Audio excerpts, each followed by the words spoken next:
Welcome all to the penultimate episode of this ranking series that's been more than 3 years in the making. Some of the episodes we have today I would recommend as a starting point for anyone new to Trek, and we also have several series finales. Thanks for joining me. I'm your host, Dustin Wing.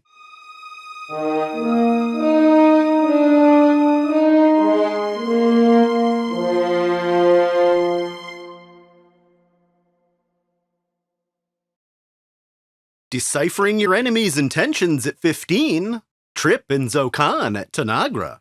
Or Dawn. Welcome to Enterprise's best episode. Some have said this is just a ripoff of Darmok. And it absolutely is. In more than 800 episodes of Trek now, plotlines are going to get reused, and it's a matter of what you add to the formula. And for this one, it takes the Darmok formula, has it make more sense, and adds a scenario that's real. As Florida Man tests a new autopilot in a shuttle pod, he's shot down in a misunderstanding. His attacker is forced down to this desert planet, and with no universal translator. The two at first fight over parts for a transmitter, but through motions and gestures come to an understanding, even through tension, as Trip combines bits from both of their comm units. After a literal fist fight, though, the situation gets really real, as daybreak comes and brings with it unlivable temperatures, especially for Trip's foe. When they finally get a signal to Enterprise, he won't even let himself be beamed up in solidarity with his new friend. This is one of the most organically poignant plots in Trek history, getting two foes that can't even properly understand each other to build a camaraderie towards a mutual goal. If you're looking to recommend a place to start in Trek to a friend, this is one of the most quintessential plots to get them started on. Creating new life at 14, artificial families, or The Offspring. This is not only Jonathan Frakes' directing debut in Trek, and probably the best episode he's been in charge of. This is the first episode to be directed by a cast member. Data creates a cybernetic daughter that stirs up a bunch of controversy.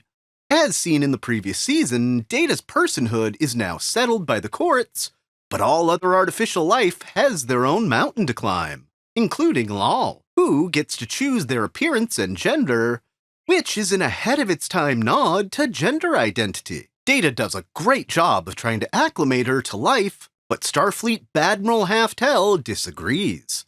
He swoops in to declare her the property of Starfleet and separate father from daughter.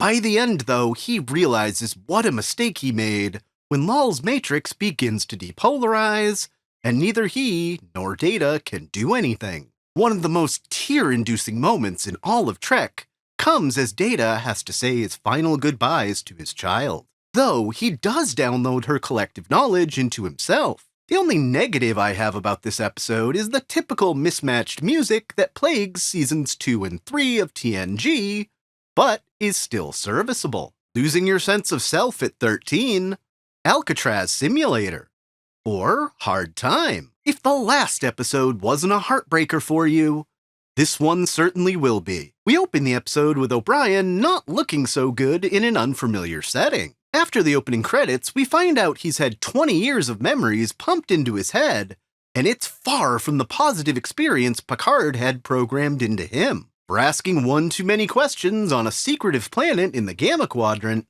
he's forced to believe he's been imprisoned. If that weren't hard enough to reacclimate yourself to getting back to your real life, he's haunted by the ghost of his fake cellmate that he foe unalived. When he's relieved of duty for outbursts and doesn't do well by his family, he thinks there's only one way out. Thankfully, he has a good friend in Julian who presses him to get to the core of his pain. For all the suffering Miles O'Brien endures through Trek, this is the absolute hardest thing he goes through. Aside from just post-prison PTSD, there's a general message here that no matter what you've gone through, there is help available to you, no matter what you think about yourself. Reining in hubris at number 12, Uncharted Waters, or Q Who. This episode marks a change in eras for the Federation. After nearly 100 years of only minor skirmishes with foes at about the same level as themselves, Starfleet finds its limitations on the galactic stage, when Q shows up and forces Picard and company to realize they may not be ready for what awaits. Flung into the shallow end of the Delta Q proves too much as they encounter their first Borg cube. Following up on the missing outposts from the Season 1 finale, The Neutral Zone, we find out what makes the Borg such a force of nature. We also find out some of Guinan's cryptic backstory in having dealings with Q centuries before. After trying everything to make contact, losing crew members, and trying to run in Starfleet's most powerful ship, Picard has to admit his shortcomings and ask for Q's help getting out of this situation. This is one of the most humanizing moments we see from the always confident Picard in the early seasons of TNG. The episode won 2 Emmys in the sound department in mixing and editing, though it at times suffers from the weird Season 2 and 3 cues. It also contains some of the most well-matched cues and score in those seasons based on what's going on in the episode. It was nominated for a 3rd Emmy in visual effects. For all of Q's games over the years, this is easily his best lesson and reason for doing so. Seeking out new civilizations at number 11. To boldly go. Or First Contact. Here's probably Trek's most quintessential plot that I would highly recommend as a starting point for anyone new to the franchise. It sets the tone of what the Federation is generally all about, and is a good introduction to the Prime Directive. When Riker has an oopsie while on a pre-First Contact recon of a planet about to do their first warp test, Picard and Deanna are forced to reveal themselves a bit early to the planet's top scientists. One of my favorite recurring actresses, Carolyn Seymour, returns in this role of the amazed science minister that realizes how small her world is in the galactic sea. Jean-Luc puts on his best diplomat face and pulls out a bottle of that good old Chateau Picard to enlist the help of the planet's leader to help find Riker. And this is where we get probably the most useful and complete summation of the Prime Directive. The episode admittedly devolves into an 80s romance novel when Riker literally tries to, diddle his way out of the hospital in a moment that would go on to define the legend of his character as a bit of a chick magnet. Though it doesn't succeed, and he's injured further in the escape attempt, the Enterprise rescues him just in time as a conservative cabinet member tries to become a martyr in the name of not going into deep space. While the script itself is honestly only like a 6 out of 10 in the grand scheme of the franchise, this is the best example of Trek taking a middling script and executing it at an 11, which earns it a top spot here. Ending its television trek through the stars at 9 and 10, Shenanigans Must Come to an End. Or All Good Things. This was a great way to wrap up the TNG cast's television days until the 30th anniversary reunion tour in Picard Season 3. It bookends the series perfectly, going back to the Farpoint mission as one of 3 points in time Jean-Luc finds himself shifting between at the hands of Q. That's Judge Q to you. Despite being told across the show's run that initially humanity was exonerated, and later that the jury was still out, Q shows Picard a glimpse of what humanity is capable of if it doesn't slow its roll and think about how to use its technological prowess carefully.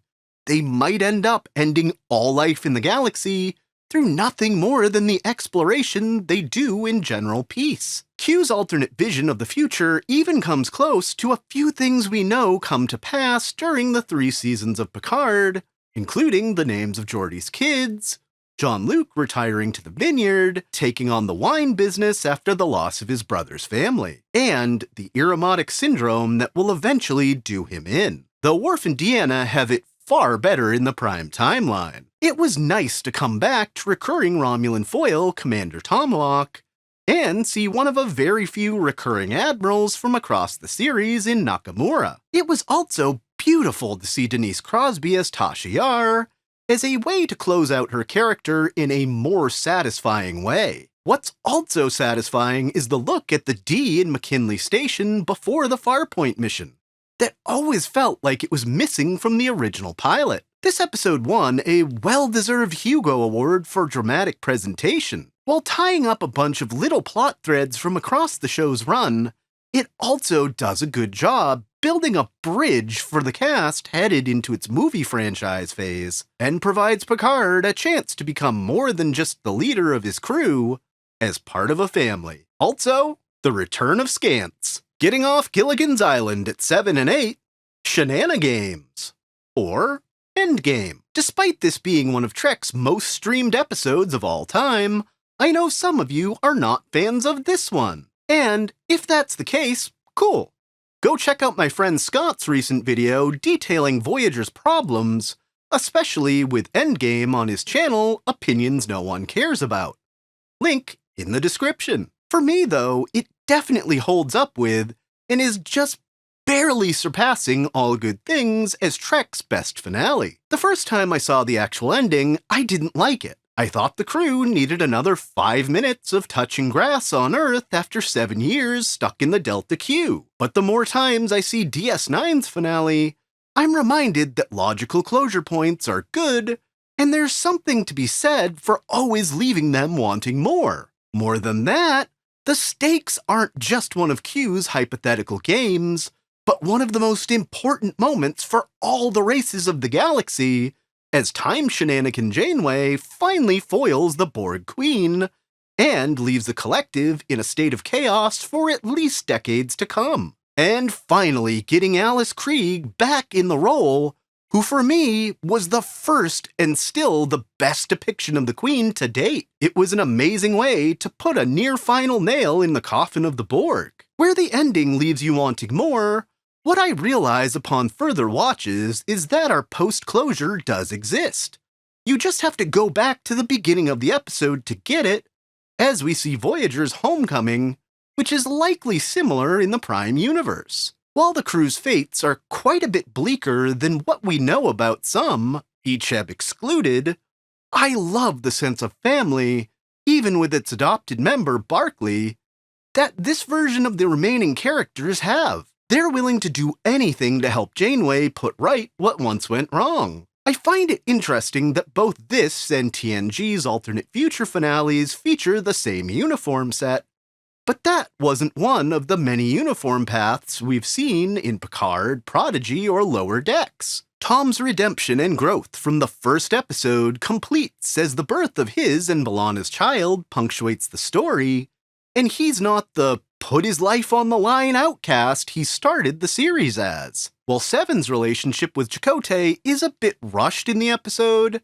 we knew she had a thing for him, and she seems at her happiest, which is a huge step in her arc to become more human. Kate Mulgrew does masterful double acting duty as both versions of Kathy. This does more to tie up individual characters' storylines than TNG's finale, and does a bigger service to galactic peace, earning this the title of Voyager's best episode and best finale in the franchise. The episode won 2 Emmy Awards for music and visual effects, and was nominated for a 3rd in sound editing. And hey, Harry finally makes captain, going on a black op at number 6, From Romulus with Love, or Inter Arma Inum Sealant Legis. Julian finally gets to play 007 for real, as Sloane swings back with a mission for him, whether he chooses to accept it or not. What makes this great is that his mission's goal actually has nothing to do with what's laid out for him. His mission is actually to legitimize everything Section 31 has already set up in the amazing recurring Trek actor John Fleck's chairman of the Tal Shiar, now a Section 31 asset. Bashir's realization at the end of the episode and confronting Admiral Ross, who we've seen is so straight and narrow he's never had Romulan ale before, is a really clever scene and makes you think about the real intentions of the Federation and what means are justified by their ends. This is one of many episodes in DS9's final seasons that reuse sets in creative ways to give new locations without spending anything on sets. as Bashir goes to Romulus on the Intrepid-class USS Bellerophon, reusing Voyager's principal sets. This is absolutely Alexander Siddig's best performance across the run of DS9.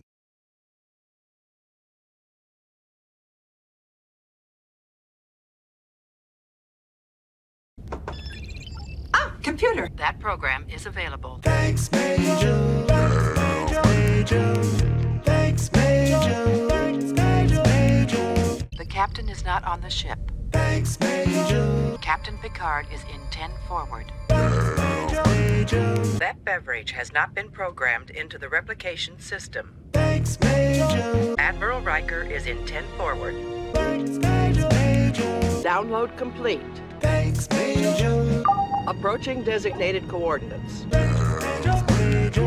Unable to comply. Ablative generator is offline. Thanks, Major. Warning.